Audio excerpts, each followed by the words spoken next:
Let's go, Ambrose. Let's go, Ambrose. Ambrose, let's go. Yeah, I know he's not gonna win in tonight's pay-per-view. I don't care. I'm still loyal AF, and he's my man. Hey guys, it's Blaize, and I'm sporting my Dean Ambrose Scully. This video was actually requested as one of, like, a long time ago. This was supposed to be one of my first videos, but I decided now is the time I kind of want to do it while it's daytime. I'm able to sit and, you know, whatever. So this video is about wrestling, professional wrestling, and its effects on me and my life surrounding it. So let's get started. I guess we'll start at the beginning. In 1999 is when my panic attacks and my acute anxiety disorder started getting really, really bad, out of control. I had it since 1997, but 1999 is when it really started to progressively get a lot worse. And I was flipping through channels, and I remember I was having a panic attack, and I was just flipping through channels, you know, with my remote, and I came across the segment, and if you're a wrestling lifer, you're gonna know this segment, of when Stone Cold Steve Austin threw the title belt that belonged to The Rock into the ocean. I had never watched wrestling before this. I knew about wrestling. I knew like the Suck It and everything like that. I knew about it. I just never cared for it. It was never something that really caught my eye, so I never watched it. But when I watched that segment, it really, for some reason, it calmed me down, and I really got hooked on it. And I was like, all right, well, after that segment was over, I kind of got bored with it, so I just kept flipping the channels, and that was it for that time period. Fast forward to late 2000, fast forward to late 1999, this segment, I just happened to be flipping through channels again. One of my favorite segments of all time, when Test and Stephanie McMahon were set to get married, and Triple H interrupted and kind of roofied her and married him instead. So you know which one I'm talking about if you are a WWF/WWE lifer such as myself. So that segment, I was laughing hysterically, and I was like, okay, now I'm hooked. And there were a few wrestlers that stood out to me that caught my eye specifically. Stephanie was one of them. I know she's not technically a wrestler, but to her character, I absolutely loved it. I loved the old Stephanie McMahon when she was, or young Stephanie McMahon when she was that spoiled little doe-eyed little bitch. I loved it. I still love Stephanie, but that was my favorite Stephanie. The first male wrestlers who caught my eye were Matt and Jeff Hardy, the Hardy Boys. And the first female that caught my eye was Lita when she first debuted. I was watching it when she first debuted in WWF at the time. So I was in love with both of them at first sight. So when they first teamed together as Team Extreme, I was on cloud nine. I was like, this is perfect, because now it's my two guys and my girl together in one unit, and I absolutely loved that. So other wrestlers that caught my eye was Edge, obviously, Chris Jericho, and my mom's gonna be like, no bitch, he's mine. But speaking of my mom, I was into wrestling for a few months, and my mom was staying at a hotel. She was on a trip, and she was flipping through channels, bored as hell, and she knew that I had started getting into wrestling, and she actually, out of those 50-cent machines, got me like a couple stickers, and I think my first one was China, and I think Ken Shamrock that I got, and Kane, the old Kane, the not so bitch Kane. So my mom knew I was getting into wrestling, but she never watched it herself. So when she was at this hotel, she was flipping through the channels, and she happened to come by a SmackDown, and the person on the screen was Edge. And he was the first person who caught her eye as well. And she was like, oh. Me and my mother have very similar taste in men. We love men with long hair and just beautiful eyes and just very, very delicious and yummy. And he was the first wrestler who caught my mom's eye, and then she saw Chris Jericho, and that was what made her fall in love. Absolutely. So my mom got into it probably early 2000. I got into it later in 1999. You have no idea how obsessed with wrestling we were. We had to make sure that this was before DVR and recording and all of that kind of stuff. So when Raw and SmackDown and Sunday Night Heat were all so amazing to watch and so much fun to watch, this was during the Attitude Era, where there was tons of cursing and sex and violence and blood and just, it was just something, it really got your blood pumping, and it was really exciting. And there was like storylines that were actual storylines and things that weren't so predictable as it is today during the PG era, which I can't stand. But, you know, I gotta do what I gotta do because I'm loyal AF, and, you know, I'm not gonna just give up on it. I have hope, probably false hope, that wrestling will go back to being what it was when I was a child. So me and my mom would be at the grocery store, and it would be a Thursday, and we'd be rushing home to make sure, and she would even stay in the car and she would get the bags in the back of the trunk and tell me to run into the house and put on SmackDown right now so we wouldn't even miss the opening, like even the credits. So we were so hooked, and my mom, when she was working at that time, I had to record Monday Night Raw and SmackDown while she was at work on a VHS. So she didn't miss anything. We still have tons of VHSs of old Raws and SmackDowns of when it was Raw's War and Thursday Night SmackDown and Sunday Night Heat, when all of them were equally entertaining. Not like how Raw is more entertaining than SmackDown in most people's eyes, including mine.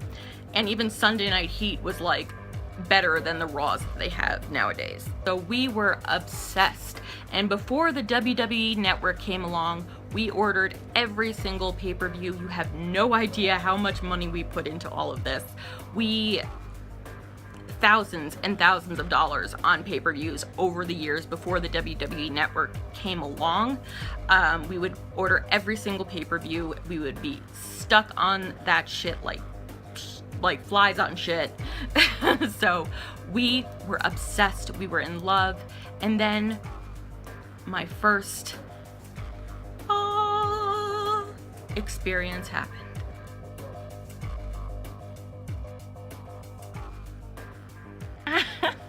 Look at my hair. Oh God.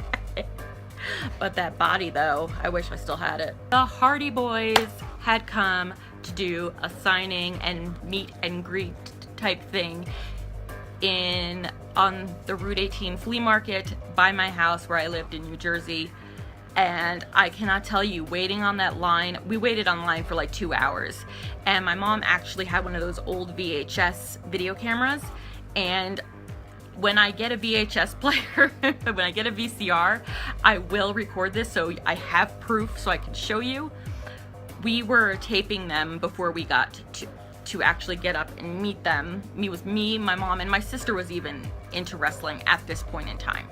She was into it for a little while and then got bored very easily and was just like, I don't really care anymore. So we were waiting in line, and Jeff and Matt were doing their thing, and Jeff was my favorite. Jeff, and he still is. He's my first one true husband. I'm absolutely in love with Jeff Hardy, always have been, always will be, even though I hate that he's married with a kid now. Bitch.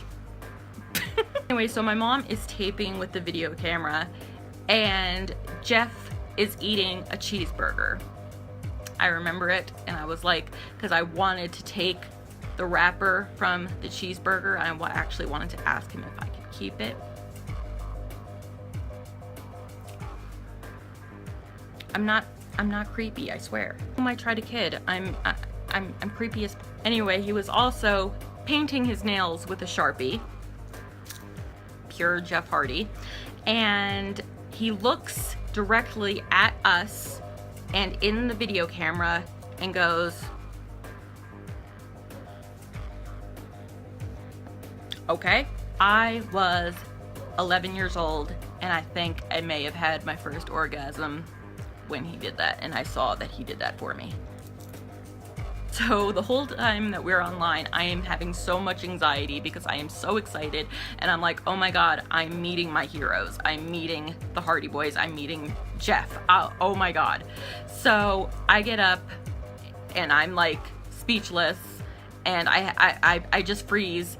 And to be honest, Matt was much more like into it than Jeff was. Jeff just kind of was more laid back and relaxed, and Matt was more like hi sweetie, how are you, you know, more, he seemed more of like a people person, where Jeff was more just relaxed and laid back and like, hey, hi, nice to meet you. So that was a little disappointing, but I'm not going to complain. Matt did swipe when he was coming to put his arm around my back, as you see in the picture. He did accidentally swipe my butt, and I didn't know what to do at that point. I was gonna thank him, but I thought that would be a little weird. Then a couple months after, and I can't, since we moved, we cannot find 2 pictures. This is one of them. I met Lita, and I was so excited. She was so sweet and so eccentric and just really, really awesome. And I actually asked her, can I just touch your tattoo? And she was like, yeah, sure, go ahead, touch it. And I was just, and that's when she just had the one big piece that she had done in Mexico on her. So I was dressing like her, I was talking like her, I was acting like her, I was everything, Hardy Boys, Lita, Team Extreme, everything. So, and she's still like my idol. I absolutely love her, even though she went skank. I love her so much. You know, and I can't say I blame her because, you know, she's with Matt and Edge, and just, I'm so jealous of that bitch, I swear to freaking God. Anyway, I got a Polaroid with her, so I'm going to try to find it sometime soon. But like I said, there are still tons of boxes in storage, especially of old photographs and stuff like that, that we never even bothered unpacking because the house we are living in currently, we are renting.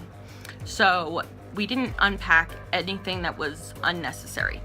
So I got a photograph taken with her. Awesome experience. My cousins were also at this event, because for a while I got my aunt and my cousins involved in wrestling as well, but like my sister, they kind of just were like, all right, it's getting boring, we're into other stuff now. Not me, not my mother. We are WWF/WWE lifers. We are wrestling lifers. We will not give up on them. We are loyal to the bone, and we will always be loyal to wrestling. It brought light and joy back into our lives that we were missing for so long, and we are forever grateful for that. And I can speak for both me and my mother for this. We are so thankful for wrestling because it brought something to us that we really never knew we were gonna have, like bankruptcy. Spend a lot of money on wrestling shit.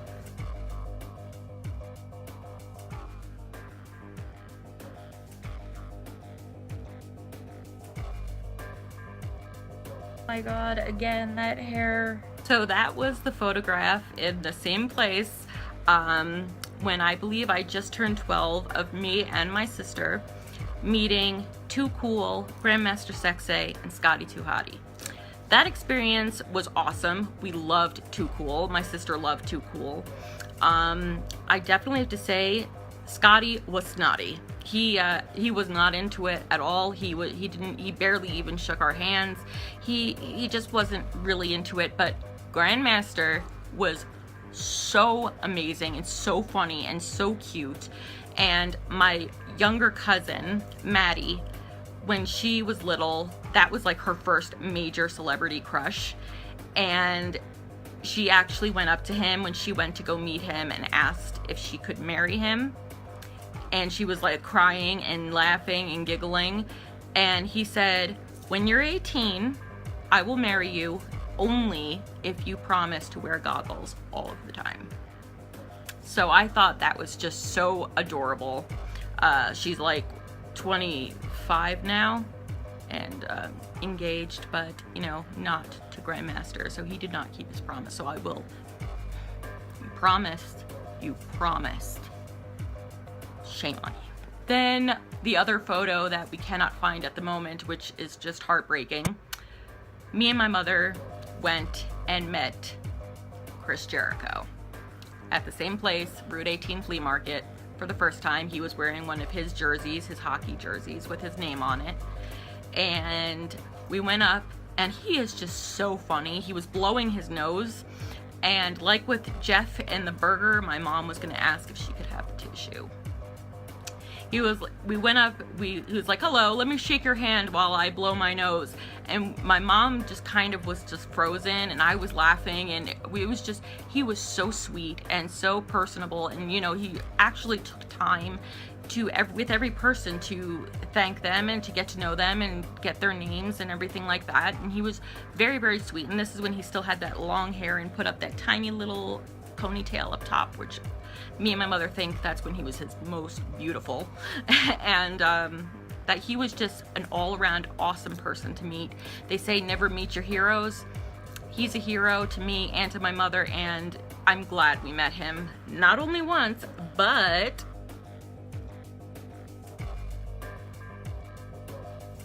we met him again in 2007, and he was even more personable this time because we were able to not just take pictures with digital cameras and everything like that.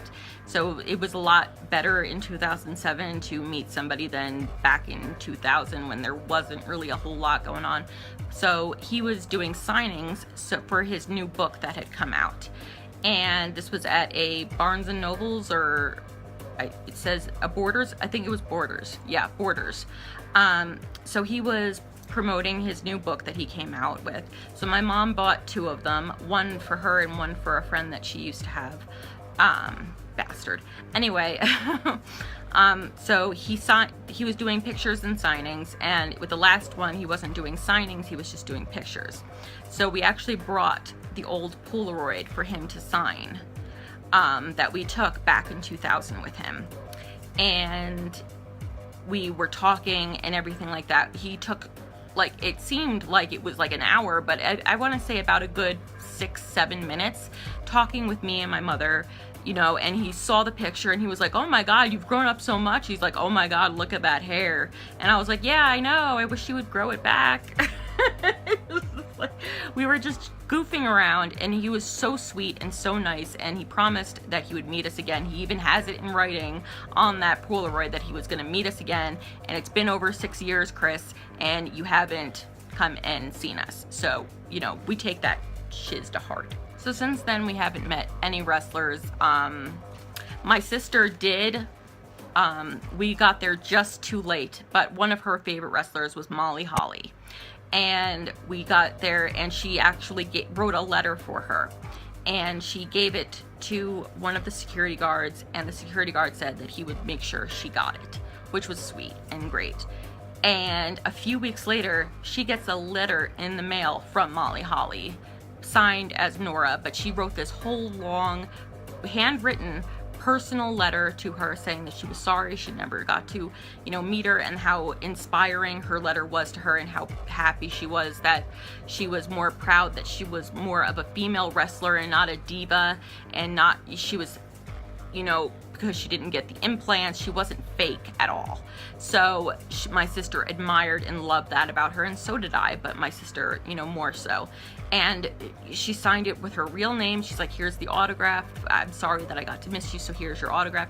She actually sent my sister a letter, and I thought that was just absolutely amazing. I mean, how many famous people are gonna do that? So tonight is WWE Fastlane, so I am sporting my Dean Ambrose hat all day today because currently in WWE, he is my favorite. I love him, I love him, I love him so much. I got 2 of his pictures hanging up, 2 8x10s that my mom got me. One is signed by him, and one is just a really cool one that I'll take a photo of. I know he's not gonna win tonight, but I still sport it because I'm loyal to him, and hopefully, fingers crossed, one day I'll get a chance to meet him. I love him so much. He's so sexy, he's so funny, and he's not crazy, but he gets hurt so much, but he doesn't really freaking care. And like they beat the shit out of this guy and he just keeps getting back up. I just love everything about him. I didn't like him so much when they first paired him up with the Shield, because they weren't letting him show personality. They weren't letting him show actual skill. They, you know, they just kind of made him just a stereotypical bad guy, a heel. But once they let him come out of his shell a little bit more, still in the Shield, that's when I was like, all right, I really love this guy. And then once he went off on his own and did his own thing, that just made me love him even more, because I saw him as John Moxley, you know, back in the underground and the independent wrestling, and I thought he was hysterical, even though he was a womanizing asshole. I loved that about him. I thought he had great character. I thought he was very funny and such talent and such charisma, and I just love him so much. I'm gonna wrap up this video now. If you guys have any questions or comments, please leave them below. And if you guys have ever met any wrestlers, or if you guys want to talk about your wrestling experience, if you're a wrestling fan, or you know, talk about anything like that, leave them in the comments below. I'd love to hear it and talk to you guys about it. Follow me on Instagram, it's .blaize. I will leave my name there and in the description box below. And do not forget to subscribe right now, because my 75 subscriber giveaway starts at midnight tonight, or tomorrow technically, so the 22nd, February 22nd. So I'm going to put that video in as well, so go check out that video. I'll link it in the description box below. So until next time, stay wicked. Let's go, Ambrose. I know they're not gonna let him win, but still, he's my man. Jeff Hardy is too. Lita is my woman. Paige is my woman. Becky Lynch is my woman. They're my women now. I loved Chyna. I loved Molly Holly. I've loved so many people who have come and gone in wrestling, and I miss Eddie. And you know what?